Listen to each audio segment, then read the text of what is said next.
Office එකේදී විතරක් නෙවෙයි මම දැන් ගෙදරදීත් IDD calls ගන්න SLT phone එකේ. ඔබේ නිවසේ SLT දුරකථනය දැන් IDD පහසුකම සහිතයි. Making headlines on First at 9. Diverging views. Minister Dr. Sara Tamanugama says the program to continue unity government will be finalised shortly. While UMP's Dr. Vijayadas Rajapaksa says the national government is a failure. Since the unity government has already proven a failure, it is the most prudent thing for the United National Party to form a government of its own. Minister Dr. Raja Senaratne insists that the unity government will move ahead with the two major parties, also assures a new cabinet. Power crisis. CB engineers warn of a looming power crisis as country lacks new plants to meet rapidly increasing energy demand. We are not ready even to construct a power plant to solve this crisis. Special attention has been given to develop renewable energy power plants. Changing seats. Sri Lanka team manager Sanka Gurusinghe appointed the chief cricket operation officer. When Simon Hughes resigned, that's where Sri Lankans got sat down and discussed the best way to go forward. Denuclearization. North Korea pledges to immediately suspend nuclear testing.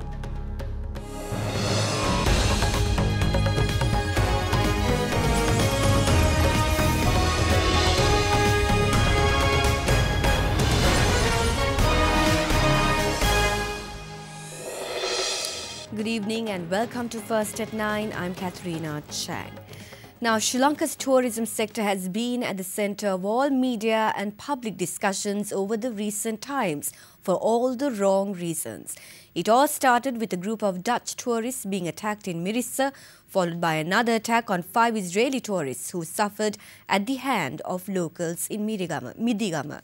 The government's action was swift and 17 suspects in total were arrested over the two unsavoury incidents. First at 9 spoke to industry professionals and authorities to ascertain the impact of these incidents have on the country's good image as a safe tourist destination. White, sandy beaches, beautiful scenery and legendary local hospitality is what tourists expect when they book their tickets to this island nation. Tourists, specifically from Europe, tend to follow the sun and they look to relax on Sri Lankan beaches, indulging in good food and company. Some Dutch tourists, however, the experience was far from perfect on the 8th as they came under attack by some locals in Mirissa, and the story came to light once they left Sri Lankan shores. A week later, a similarly horrendous experience came the way of 5 Israeli tourists in Midigama, which isn't far from Mirissa. The government took measures to arrest the culprits and bring justice as well as to mitigate the damage caused by the unsavoury events. Only we hope that people who were harassed would come back to identify the culprits, which is most required by the courthouse. The government is paying the air tickets, accommodation. Please tell them to come and just for 1 hour sit in the courthouse, identify and go off. We guarantee the safety. Police media spokesperson SP Ruwan Gunasekara also ensured the safety of foreign tourists recently, saying that those who are found culpable of harassing tourists will be brought to book. Both locals and foreigners alike took to social media and other platforms to warn would-be tourists of visiting Mirissa and in some cases the country. With the country's reputation as a safe and a lucrative tourist destination on the line, First at 9 spoke to several industry representatives to ascertain the impact of recent unsavoury events on the country's reputation and its tourist market. I think it's a huge blow for the destinations because of nowadays with the social media. I mean, this sort of news spreads very fast.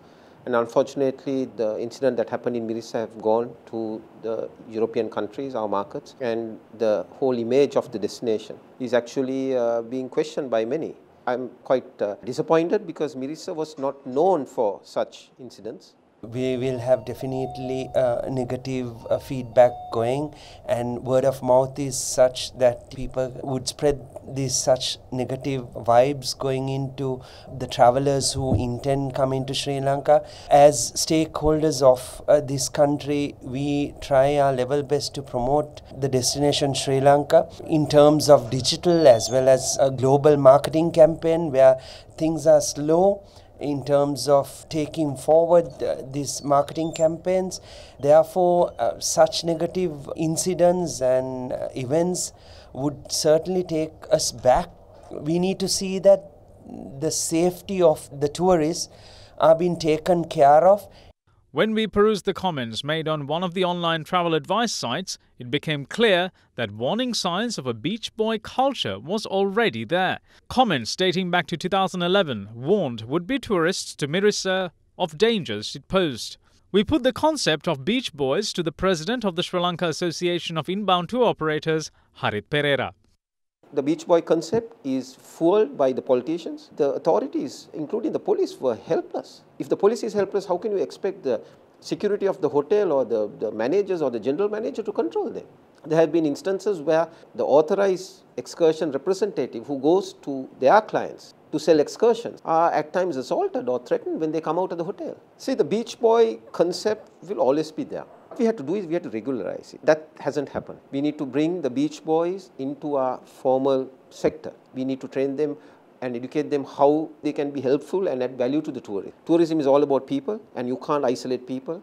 President of the Hotels Association of Sri Lanka, Sanat Ukwata, also stressed on working closely with local communities to avert unpleasantness. We are looking forward to have a more closer rapport and engagement with the communities that we operate hotels in, and have a regular discussion with all our stakeholders, whether it could be beach boys, taxi drivers, general public in the area, and with regular consultations, I believe we can avoid such incidents in the future, and that is the only way we can go forward.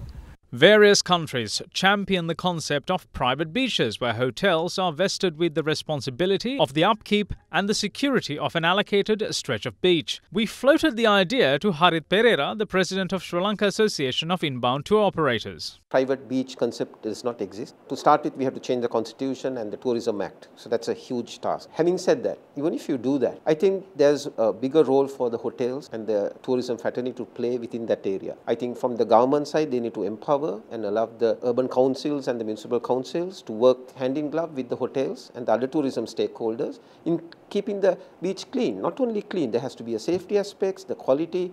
Maybe we are not ready yet, but there can be something in between where the private and the government sector works hand in glove.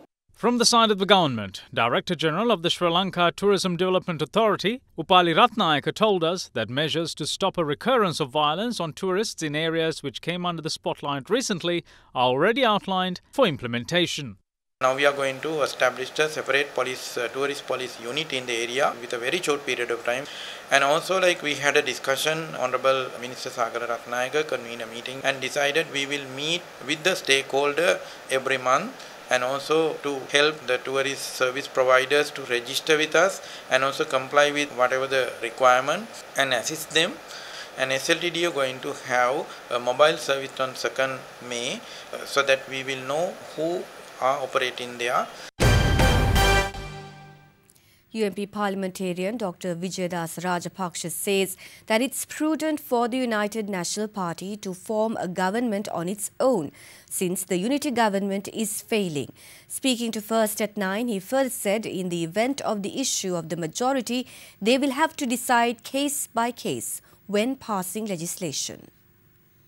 Although we commenced the present government as a national government, now both parties have been distanced, especially after the local government election. The fraction which was loyal towards the incumbent president had been divided into two, and 16 members of that group have already decided to join the joint opposition. In addition to that, there are information out of the 25 which remain with the incumbent president, the 10 members also going to join the 16-member group. With that one, the incumbent president will have a dissident group of SLP which is consisting of 15 members. Now, in the event that if the United National Parties continue to have the government together with that 15 members from the SLP fraction, we are misleading the country. It can't be called as a national government or a unity government. Since the unity government has already proven a failure, it is the most prudent thing for the United National Party to form a government of its own. In the event of the question of majority will arise, we'll have to decide depending on case by case when we have to pass the legislations. We will discuss what is mentioned in the Constitution and what positions will be added to the Constitution. At the grassroots level of the party, there is a view that the leadership should change. We are all of the stance that a change should be done, which will be felt by the people. The positions should be filled by the 30th. We think that there should be a change in attitude than positions. It's not a secret that the Sinhala Buddhist voter base is fractured and a plan to save it is needed. ප්‍රතිසංවිධානයේ කටයුතු කොහොමද එමතුමා වෙන්නේ කියන්නේ නායකත්වයේ වෙනසක් වෙයිද? නෑ ඒකට වෙනම කොමිටුවක් පත් කරලා තියෙනවා. නායකතුමා තමයි ඒකේ සභාපති. කොහොමද වෙනසක්? It's those who are in our own party that cause us problems. That's what worries me. We will work together along with leader Ranil Wickremesinghe to move forward. Minister Dr. Sarath Amunugama says that a program of intergovernance is being formulated to take the national government forward. Minister Dr. Amunugama, who is the chairman of the committee appointed by the President to assess the feasibility of the Sri Lanka Freedom Party continuing with the unity government, said that the report of the committee will be finalised today. We will prepare the final committee report, hand it over to other members and we'll take new suggestions and then present it to the President when he arrives the day after. Both parties will discuss what is included in it and will go for an agreement. Both parties should agree with that. This doesn't solely include our ideas or the UNP's. This is called the 2-year intergovernance plan.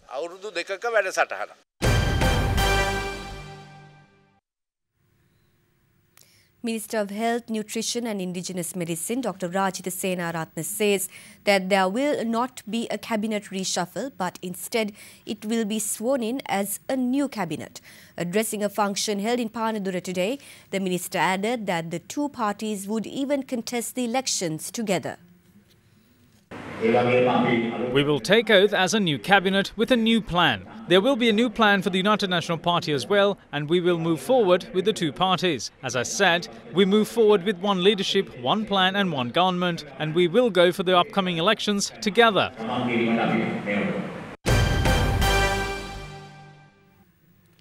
Former President Mahinda Rajapaksa says that if the new draft bill in the pipelines pertaining to establishing new religious places and their maintenance come into action, it will lead to a situation where new temples would be an impossibility. The former president expressed these views at a religious event held in Polonnaruwa today. They're going to bring a draft bill on establishing new religious places and maintenance. The temples will also be graded. I don't know how they're going to grade temples. Will there be superior temples? Under this, the chief prelate of a temple is not able to start a Dhamma school without permission because there will be a multi-religious committee. I think since the time of Lord Buddha, this is the first government to impose laws on temples. I believe that the Buddhist clergy should also be aware of this. In the meantime, later in the day, former President Mahinda Rajapaksa called on the chief prelate of the Ramanya sector, Most Venerable Napane Pemasiri Thera, and spoke to media.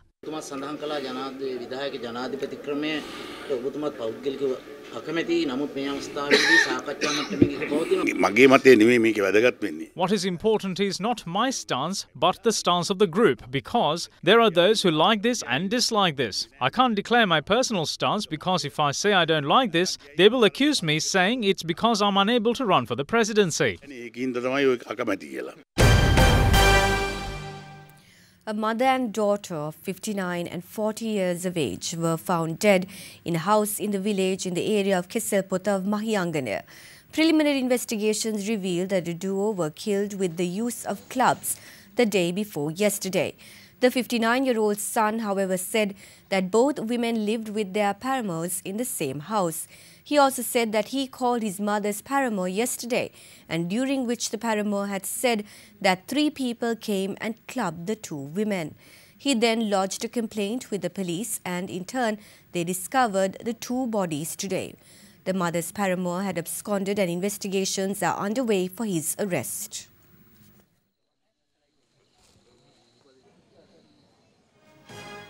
Let's now cross over to a short commercial break.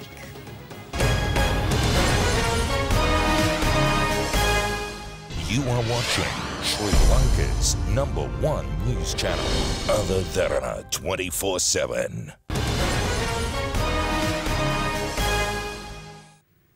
The Disaster Management Centre alerts that fishing and naval communities should be vigilant as the sea can be rough in the western, southern and eastern coastal areas from Puttlam to Batticaloa via Galle.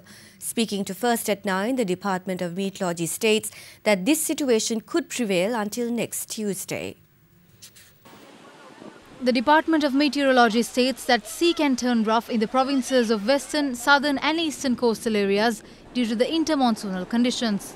Still, Sri Lanka is intermonsoonal condition. Still, we can expect the intermonsoonal rain, especially in the western, Sabaragamuwa and central provinces, and Galle, Matara and Puttlam district. I need to emphasize special situation over the sea areas. There is atmospheric disturbed condition over the areas of the coast of south of Sri Lanka. Due to this situation, the sea areas of the coast from Puttlam to Batticaloa via Colombo can be rough. The Deputy Director of the Disaster Management Centre, Pradeep Kodipilli, advises the fishing and the naval communities to be vigilant due to the prevailing inclement weather. Especially the fishermen as well as the naval communities are advised to refrain from fishing and naval activities from Puttlam to Batticaloa district via Colombo and Galle. Our correspondents reported that sea areas around the island turned rough while sea levels rose to road levels in Hikaduwa, Kahava and Telvatta.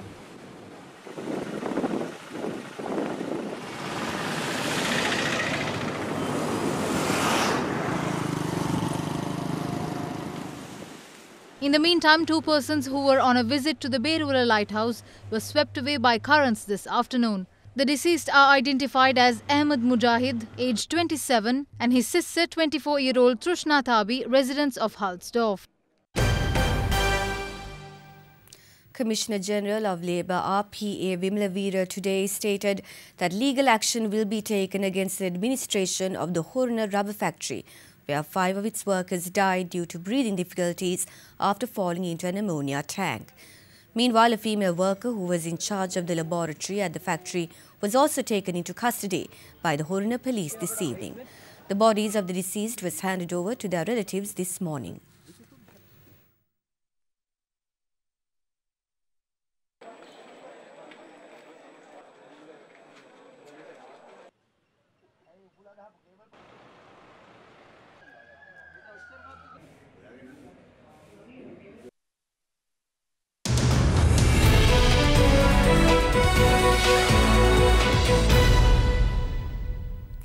Chairman of the Ceylon Electricity Board Engineers Union, Engineer Saumya Kumaravadu, says that the government and the Public Utilities Commission should take full responsibility if the country faces a power crisis within the next 5 years. Speaking to First at 9, he added that the Ceylon Electricity Board is expected to bear a loss of 50 billion rupees if no long-term solution is given to construct new power plants to cater to the demand of the country. According to the Ministry of Power and Renewable Energy, the demand for electricity is growing at a rate of 6% per year, with an average daily demand of approximately 40 gigawatt-hours. In order to cater to this demand, 40% of energy is generated by coal, 23% is generated from hydropower plants and other renewable sources, while 37% of energy is generated from oil. However, Chairman of the Ceylon Electricity Board Engineers Union, Engineer Saumya Kumaravadu, says that the country is expected to face a power crisis in the next 5 years. So our country will face a huge power crisis in near future. Last year we lost about 45 billion rupees. We expect this year we will lose around 50 billion. 6 to 7 years we will lose about 50 billion rupees per year.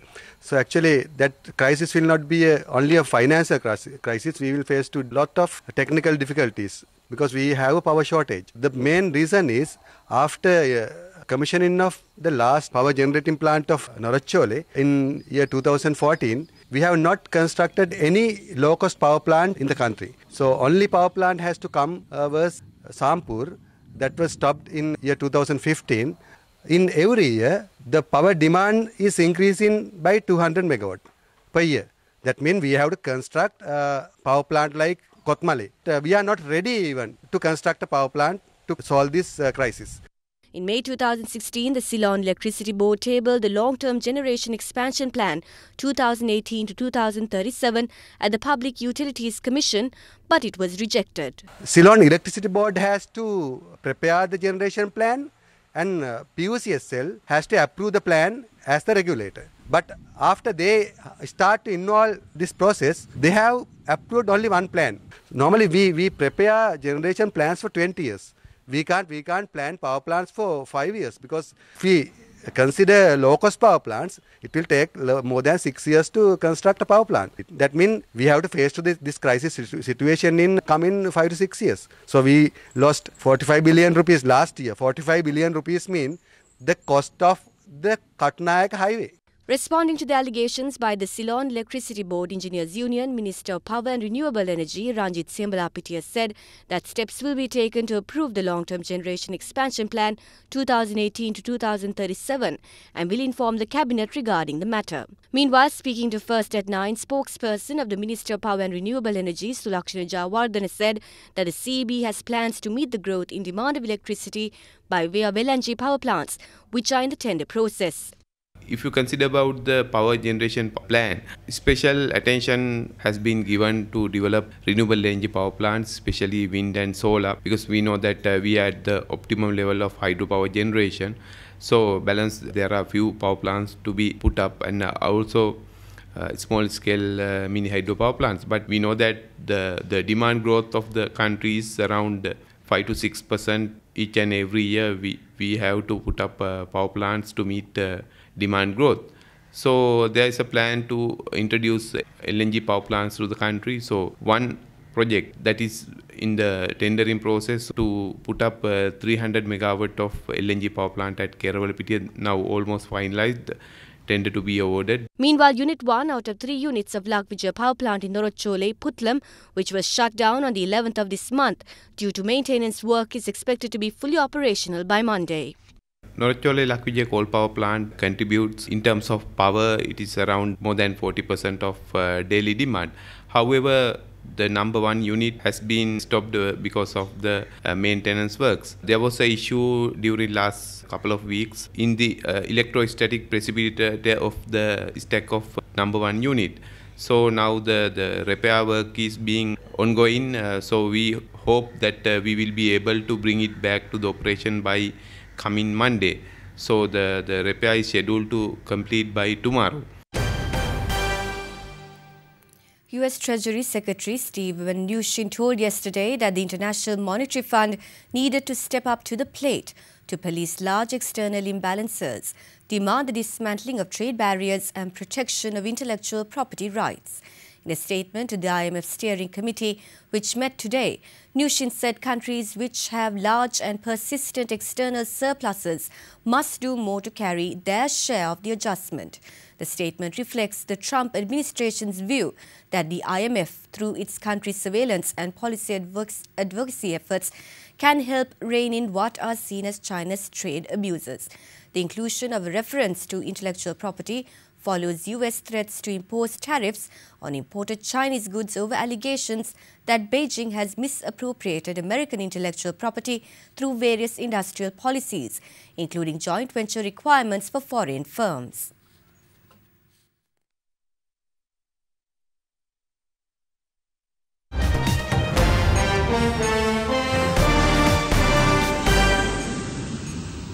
North Korea will suspend nuclear and missile tests effective immediately and abolish a nuclear test site in a bid to pursue economic growth and peace on the Korean peninsula.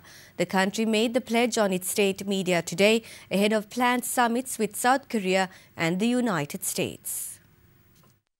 State media of North Korea quoted the country's leader Kim Jong-un as saying that his country no longer needed to conduct nuclear tests or intercontinental ballistic missile tests because it has completed its goal of developing nuclear weapons. North Korea also said it would engage in talks with the international community, paving the way for the summit with South Korean President Moon Jae-in planned for next week and a meeting with US President Donald Trump in late May or early June. Trump welcomed the statement and said he looked forward to a summit with Kim. The announcement came after decades of nuclear tensions on the Korean peninsula, pressure from the Trump administration, the death of the American university student Otto Warmbier, and attempts by then-Presidents Barack Obama, George W. Bush and Bill Clinton to discontinue Pyongyang's nuclear program.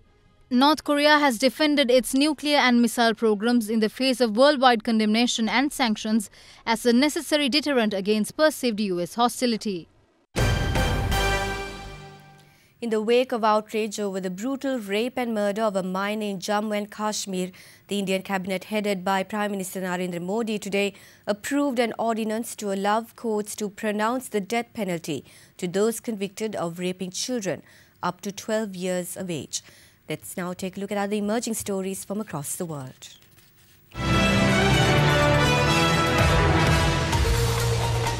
The Red Cross said yesterday that protests in Nicaragua over changes to social security have led to the deaths of at least 3 people, including a police officer, heaping pressure on the leftist government of President Daniel Ortega.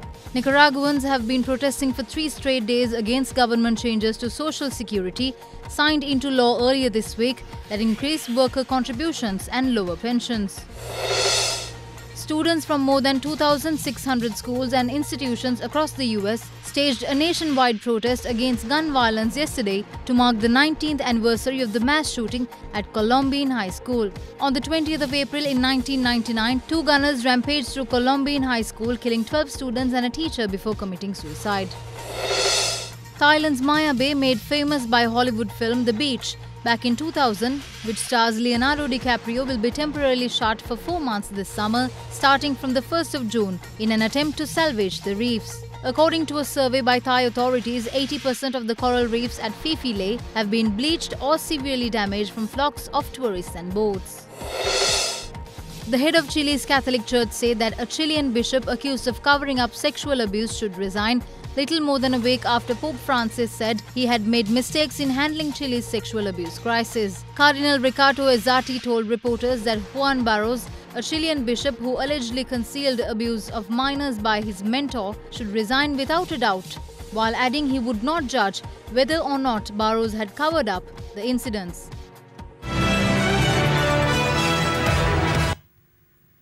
Swedish DJ Avicii, one of the world's biggest dance music stars, has died in Oman at the age of 28.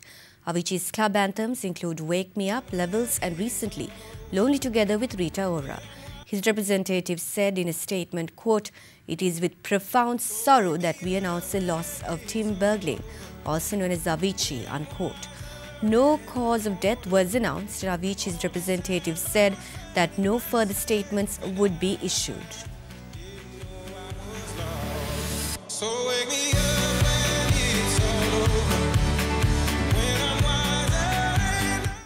Let's now cross over to a short commercial break.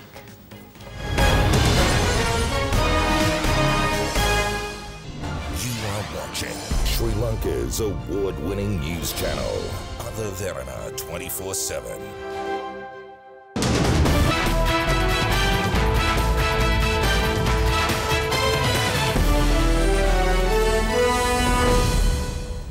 Manager of Sri Lanka cricket team Asanka Gurusinghe has been appointed as the Chief Cricket Operations Officer. The former cricketer is set to take over duties in his new position on the 15th of May. Speaking to us, the World Cup winner said his working relationship with national cricket coach Chandik Hathurusinghe will help improve performance and fitness levels of the team, targeting the 2019 World Cup.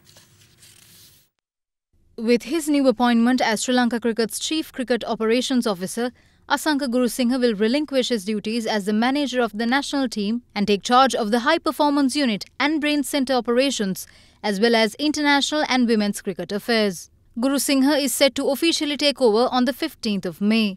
He fills the high performance role vacated by Simon Willis, who stepped down due to personal reasons, although his contract was to end on June 30th this year. When Simon Wills resigned, that's where Sri Lanka got sat down and discussed the best way to go forward, because we knew we had gaps at high performance and players coming to the national team are not really ready.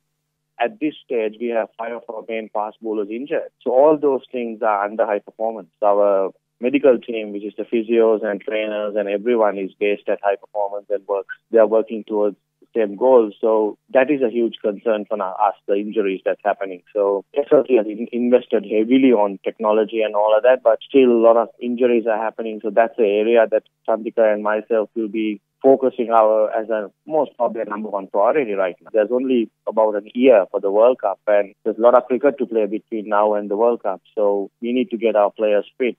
I have to first actually review the whole high performance center and see what areas, if we have to do some changes. President of Sri Lanka Cricket Tilanga Sumathipala meanwhile confirmed the board was in the process of appointing a new cricket manager for the national team. Royal College came up with a fantastic overall performance as they outclassed their traditional rivals Trinity College Kandy by 39 points to 7 in the first leg of the 74th Bradby Shield rugby encounter today. In the match played at the Royal Sports Complex, Royal College collected their points from 6 tries, 3 conversions and a penalty, while Trinity responded with a solitary try that was converted. The winners led 19 points to 0 at the break. The game, which was also a league game, meant the Royalists remain unbeaten in the league so far and top their group.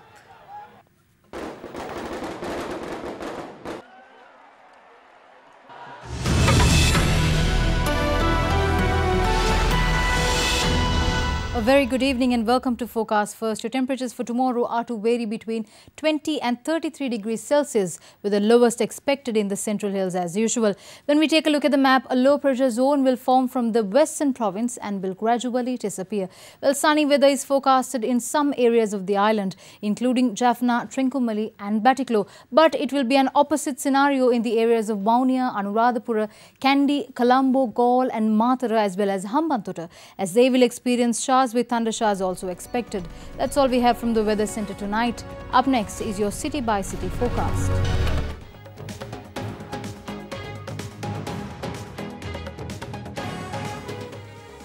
And with that, we conclude this edition of First at 9. But before we go, we'd like to leave you with some visuals of how a pilot sees the world from the cockpit. Hope you enjoy. Good night. And with that, we conclude this edition of First at 9. But before we go, we'd like to leave you with some visuals of how a pilot sees the world from the cockpit. Hope you enjoy. Good night.